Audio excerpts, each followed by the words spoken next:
저는 북한에서 탄광 노동자로 일하다가 1997년 8월 26일 중국을 넘어온 탈북자 정영철입니다. 여기 중국 땅에서 최강성 선생님을 통하여 예수님을 영접하고 김의한 목사님께서 세례를 하여 주시고 주님 안에서 새 생명을 찾았습니다. 그날 찬송 186장을 부르면서 주님의 보혈로 저의 죄를 정케하여 주신 그 은혜, 그 사랑 너무나 고마워 두 볼로 흐르는 눈물을 걷잡을 수 없었습니다. 가을바람에 흩날리는 가랑잎과 같은 신세를 면치 못했던 저를 망망한 대에 떠다니는 파산 직전에 표류하는 운명의 쪽배에 실린 저를 불러주시고 영생을 주신 하나님께 이제 남은 여생을 복음의 사명자로 죽도록 충성하리라고 굳은 마음을 다졌습니다.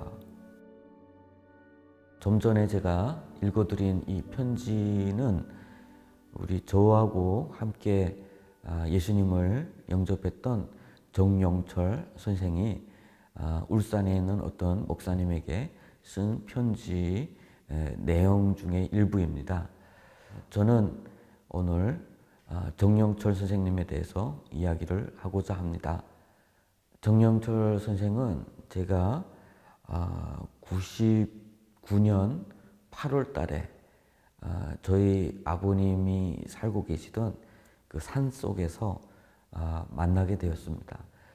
99년 6월 말에 제가 한 팀을 데리고 사역 현장에 갔는데요. 초기 사역을 시작하기 위해서 데려간 사람 중에 4명이 체포돼서 북송되고 나머지 사람들을 데려다가 7명인가 그 사람들 데려다가 저 제남에서 사역을 했는데 그 도중에 또 이제 귀신 들린 사람이 나오고 그러면서 엄청나게 그 고생을 많이 했어요. 그리고 또 말도 안 듣는 사람 또 가겠다 오겠다 이런 사람들도 또 있어서 결국에는 최강 목사님이 보낼 사람 다 보내고 남은 사람은 우리 최바울 목사님 그 사육장으로 보내고 그리고 저에게 다시 가서 사람들을 데려라 해서 나왔던 거예요. 그때가 다시 연길로 나왔는데 연길에서 사람을 찾으러 다니기보다는 한쪽에서 그냥 쉬면서 기도를 했습니다. 하나님께서 이번에는 하나님께서 준비하신 사람들을 좀 만나게 해달라고. 그러다가 만난 것이 99년 8월 정도에 산속에 들어갔는데 우리 정영철 선생이 있었습니다. 그분이 그 직전에 온 가족과 함께 탈북을 해서 중국 땅에서 그 산속에서 잣을 땄답니다. 나무도 하고.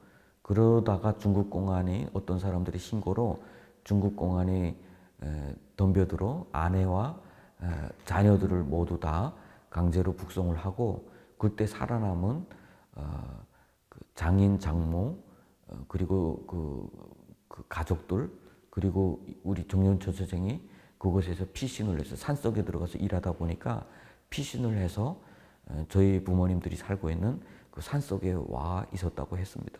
그래서 공부하러 가겠냐 했더니 가겠다라고 했어요. 그래서 그때 우리 정영철 선생이 나이가 38이었습니다. 그런데 탄광에서 아주 열심히 일했고 또 어떻게 보면 청년동맹 간부로까지 일했던 아주 정직하신 그런 분이었습니다. 그런데 훗날에 탈북의 그 사유를 들어보니까 모두가 식량난 때문에 가난하고 먹을 것이 없고 하니까 우리 정열철 선생이 농장에 나가서 몰래 밭에 나가서 옥수수를 몇 개를 뜯어서 가지고 집으로 오려고 했다고 합니다. 그런데 그 지키는 사람들에 의해서 붙잡히고 구타를 당하고 집에까지 끌려와서 자녀들을 보는 앞에서 구타를 당했다 하더라고요. 평생 동안 정직하게 사셨던 분이 정말 배고파서 가족들이 굶고 정말 죽어가고 있으니까 그 생존을 위해서 가서 옥수수를 몇 개를 이렇게 그 딴 것이 그렇게 자녀들 앞에서 폭행을 당하고 하니까 더 이상 그 땅에서 살 수가 없더라고 합니다. 그래서 결국에는 온 가족들을 다 데리고 탈북을 해서 깊은 산 속에 들어가서 정직하게 그것도 또 남의 집 일을 해주고 잣나무에 올라가서 잣나무가 아주 높거든요. 그 위험해요.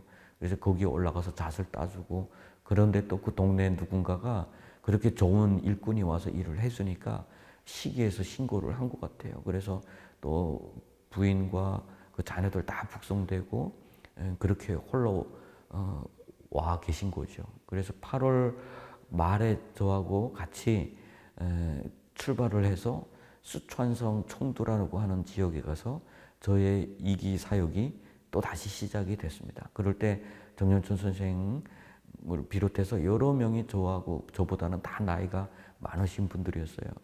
뭐 저하고 나이 차이 보면 10년 더 되죠. 제가 그때 25이었으니 이거는 38살이셨으니 그럼에도 불구하고 정말 뭐 질서 제일 앞장서서 잘 지키려고 했고 그리고 또 공부를 또 좋아했어요. 항상 책을 깊이 읽고 그리고 또 성경 말씀 나누고 함께 찬양할 때는 그 뜨거움 가운데 처음에는 아주 온순한 사람입니다.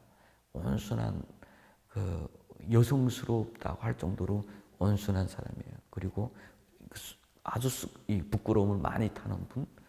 그런데 은혜 받은 것 이야기할 때하고 탁구 칠 때는 아주 활발했어요.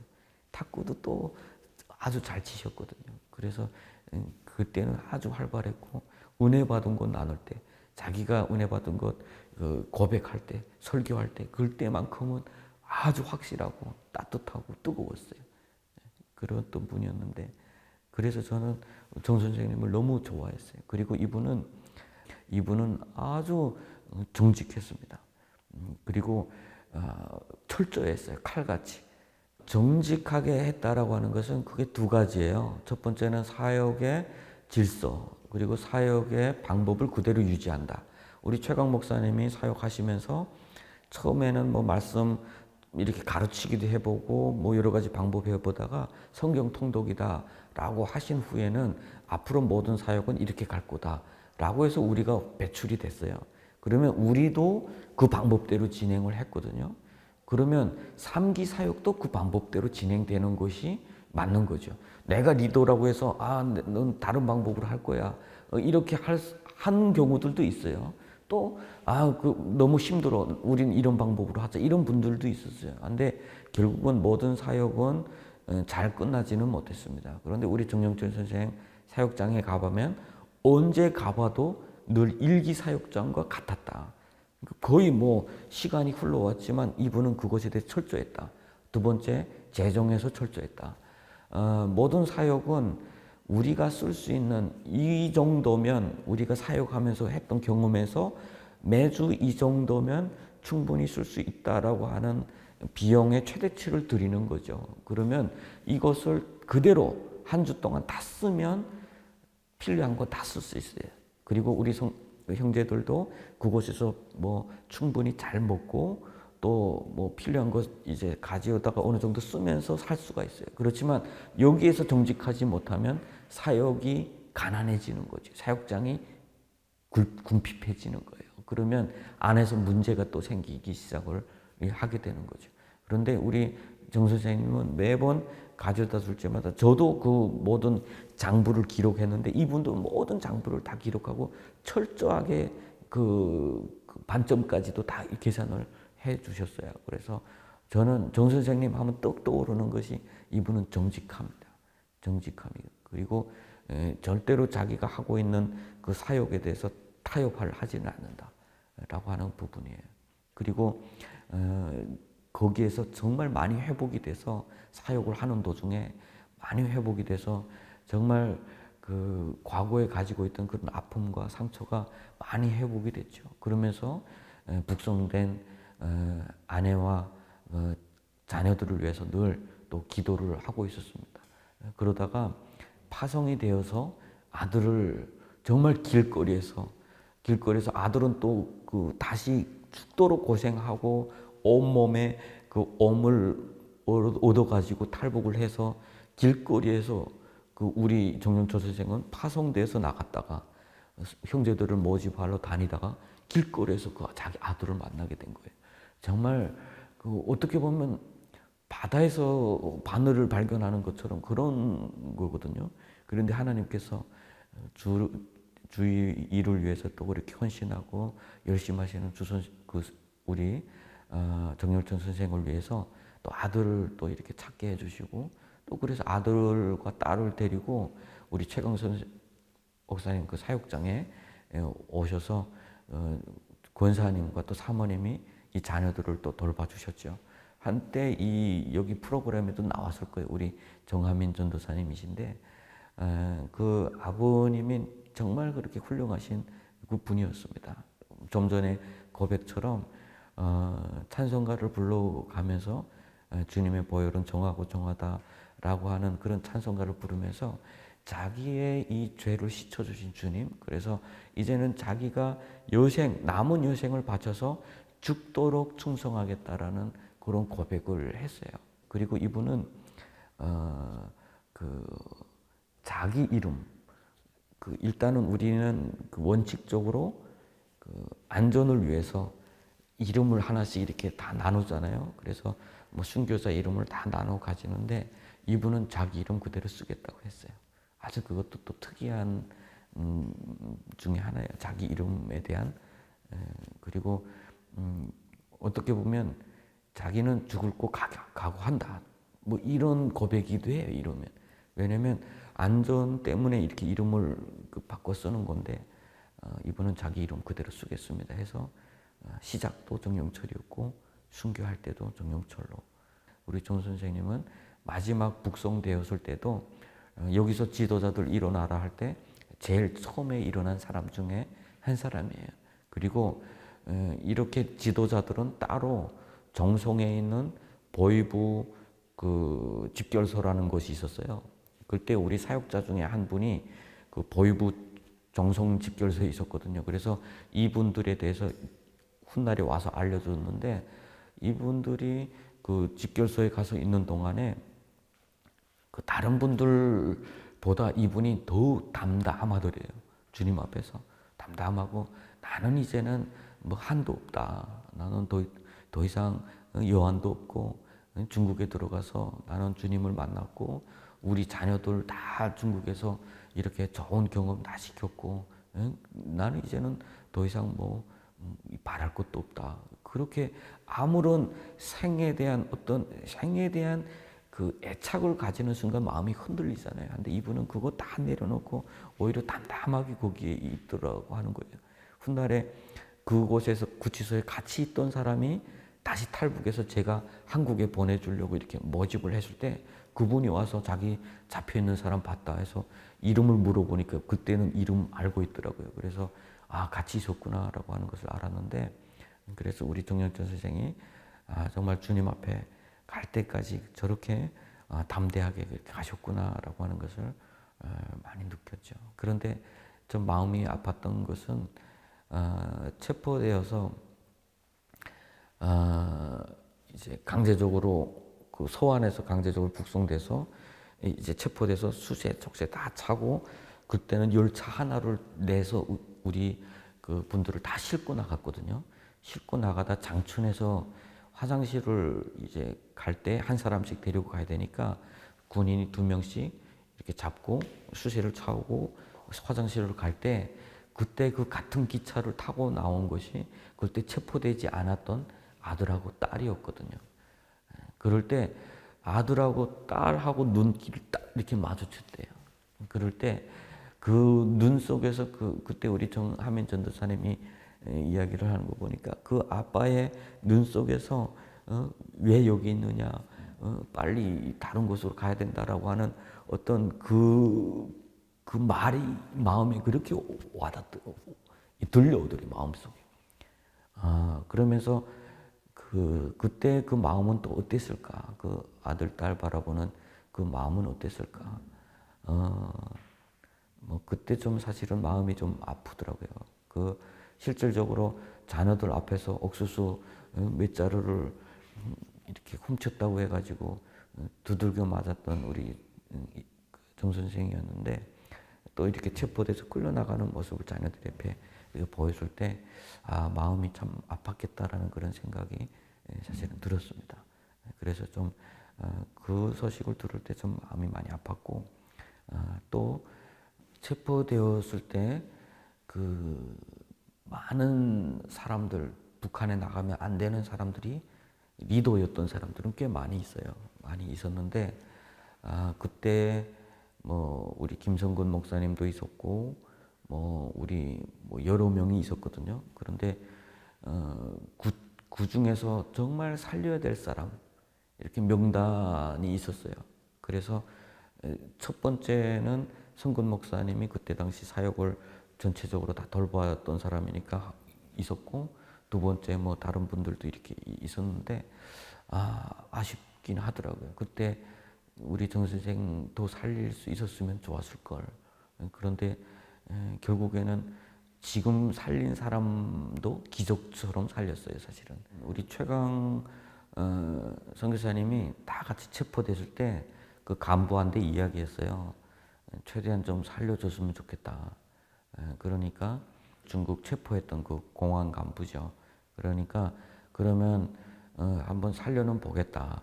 그래서 그때 어느 지역에서 소환해서 다른 지역으로 옮길 준비를 하고 있었어요. 그 사역장 전체를. 그래서 어느 교회에서 그 비용을 대서 그 사역, 거기 너무 오래 있으니까 위험하니까 옮길 준비를 하고 있던 찰나에 체포된 거거든요. 그러니까 그 옮길 준비를 하고 있던 그 비용을 최강 선교사님께서 그 교회에다가 이걸 다 구출하는데 좀 보내주십시오 해가지고 그 구출하는데 보내준 거죠. 그래서 그때 받은 그 리스트에 1명 아니면 2명 살릴 수 있다. 뭐 이렇게 된 거예요. 그런데 그 후에 2명, 3명 뭐 이렇게 또 구출을 되기는 했어요. 그런데 제가 그때 남아 있으면서 이 일을 하고 있다가 7월 달에 저도 급기야 대한민국으로 오기 위해서 출발을 하다 보니까 그 일은 다른 분에게 이렇게 맡겨졌던 거죠. 어떻게 보면 최선을 다하긴 했죠. 최선을 다하긴 했지만 제 개인적인 생각에 조금 더 노력할 수는 없었을까, 뭐 이런 생각을 하는 거죠. 그냥 안타까운 거예요. 그래서 그 북한으로 어쨌든 끌려나가서도 그렇게 담대하게 다른 사람들이 보기에 엄청 놀랍고 감탄할 정도로, 다 같이 갔던 분들도 놀랍고 감탄할 정도로 자기가 예수 믿는다, 그리고 리더였다라고 하는 것을 이렇게 이야기를 한 거니까요. 그래서 저는 참 같은, 또 제가 했던 그 사역장에 있는 분이잖아요. 저하고 같이 거의 뭐 8개월 동고동락했던 분이고, 어떻게 보면 사역하는 동안에 저를 또 많이 도와주셨던 분 중에 한 명이고, 참 이분은 어떻게 보면 늘 자족함이 몸에 배신 분. 와, 내가 이런 것까지 경험을 하다니. 내가 평생 탄광에서 살았으면 언제 이런 걸 경험하겠냐. 이런 것까지 경험하다니. 이제는 뭐 죽어도 여한이 없겠다. 뭐 이런 고백을 정말 많이 하셨던 분이었어요. 제가 우리 정 선생님을 처음 봤을 때 우려했던 부분이 있어요. 가족들은 북송되었고 이분이 남아서 일도 해야 되고 돈도 벌어야 되고 해야 될 일들은 참 많을 텐데 가서 과연 공부할 수 있을까? 나이도 꽤 많으신데, 이런 우려를 했던 거죠. 근데 제가 사역을 해보면 나이의 관계가 아니라 심령이 과연 가난하냐. 이 심령이 가난한 사람은 진리로 만족할 줄 알아요. 진리를 찾은 것에 하나님의 은혜를 받고 그것을 사모하며 그것을 채운 것에 만족하고 자족을 하더라고요. 그런데 아무리 나이가 젊어서 공부할 때가 됐다 할지라도 심령이 가난하지 않으면 세상 것을 찾게 돼 있어요. 사육장에서는 아무리 몇 개월 일해도 뭐 돈 법니까? 오히려 위험하고 자기는 그런 생각 없고 그러면 왔다가 가게 되더라고요. 적응을 못하고. 그런데 참 그곳에 자리를 잡으신 분들, 어떻게 보면 제가 사역하면서 많이 느꼈던 부분이 있어요. 그것은. 왜냐면 이분은 참 잘할 것 같다 생각하는 분들은 대부분 도중에서 가신 분들이 많고, 이분은 과연 할 수 있을까라고 했던 분들이 오히려 큰 지도자가 되고 훌륭하신 분들이 정말 많았어요. 결국은 사람의 기준이 아니라 하나님 기준이고, 가장 핵심은 과연 심령이 가난하냐. 북한에서 자라고 중국에서 자라면서 이분들이 가지고 있던 그 결핍이 물질의 결핍이 아니라 신앙의 결핍이다. 하나님의 말씀의 결핍이다. 그것을 아는 사람은 하나님 앞에 왔을 때 떠나지 않아요. 그것에 만족하고 남아요. 우리가 같이 배고팠잖아요. 다 같이 배고파 봤어요. 그런데 딱 와보니까 여기는 물질이 꽤 많네. 그러면 사람들은 두 가지 생각을 해. 열심히 벌어서 나도 이 이론 중에 하나가 되겠다라고 하는 사람이 있어요. 빨리 돈을 벌어야 가능해요. 그거는 뭐 신분증도 할 수 있고 내가 피할 것도 마련할 수 있고 이 돈이 필요해요. 그런데 한 사람은 왜 우리는 저렇게 굶어 죽어가고 있지? 라고 하는 그 갈등이 너무 강한 사람들이죠. 왜 여기는 이렇게 사는데 저 땅에서는 강 하나 사이에 두고 저기서는 저렇게 굶어 죽어가고 있지? 이런 갈등은 그냥 얻을 수 있는 뭐 다 내 만족으로만 얻을 수 있는 절대로 아니에요. 결국은 그것은 하나님을 만날 때 그 얻을 수 있는 답들이 많아요. 그리고 이 문제가 나 개인의 안위에 그 초점을 맞추고 있는 것보다는 내 동족들 저기서 왜 저렇게 굶어 죽어가고 있는데 그 안타까움이죠. 안타까움. 이 문제는 도대체 어디서 온 거야? 라고 하는 그 간절함, 그 목마름. 그런 분들이 주님을 만나면 그 답을 찾게 되거든요. 왜 저 땅이 저렇게 됐는지. 왜 우리가 저 땅에서 이 쇠뇌된 상태에서 우상의 종노를 하면서 멸망의 자녀로 살고 있었는지. 그러면 북한은 어떻게 회복이 될 수 있는지. 이거는 성경 안에서는 답을 줄 수가 있어요. 그렇기 때문에 그것을 얻은 사람은 지도자가 돼요. 남아있어요. 왜냐하면 이걸 가지고 가르쳐 줘야 되니까요. 그런데 그것이 없고 나의 안위가 우선이다. 나는 그 죽을 겁이 넘어왔기 때문에 위험하다. 나는 빨리 살아야 되겠다. 라고 하는 사람은 안식처인 줄 알고 왔는데 아니에요. 그러면 적응 못해요. 막 그냥 땡깡 부리고 거기서 말썽 부리고 간다 온다 계속 그러고 그 오랜 시간을 방황을 하다가 떠나는 사람도 있고 뭐 그렇게 되더라고요. 그런데 딱 자기 자리를 잡는 사람, 여기에 특별히 뭐 처음에 그 읽어줬던 그 편지처럼 남은 인생은 주의 종으로 죽도록 충성하며 살겠습니다 라는 그런 고백은 거기서 답을 얻었기 때문에 하나님 안에서 나의 그 간절함에 대한 답을 얻었기 때문인 거예요.